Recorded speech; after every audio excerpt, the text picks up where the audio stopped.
Welcome to my series where we learn the basics of cooking. Today we're doing hollandaise. Not that basic, but pretty easy when you learn how to do it. And just in time for weekend brunch.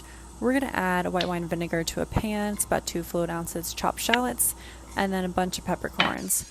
We're going to bring it to a boil and reduce by half. So basically thicken it till it's like this, and then we're going to strain it into a bowl.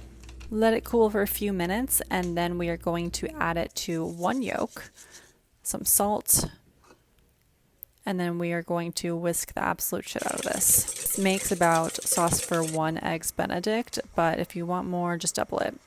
We're going to add clarified butter to a pot, about half a cup, and bring it up to around 170 to 150 degrees. Set it aside. Over boiling water, whisk that egg yolk and keep whisking it. But be careful to not let it scramble, so I pull it off the heat every now and then to make sure it doesn't get too hot.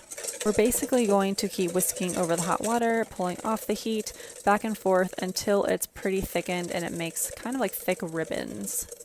So this is kind of like just before it would start to scramble. I'm done here, so I'm going to take it off the heat and put it on a table. I wrap a towel around it so it kind of stays still, and then we're going to very slowly start pouring in the hot clarified butter. Very, very slowly.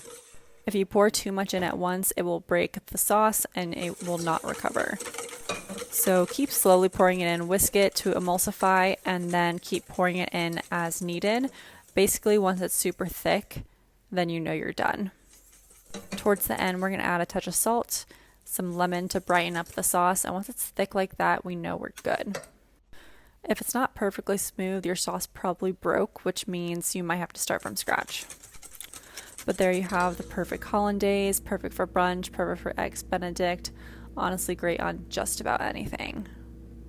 Follow for more cooking basics and let me know what you want to see next.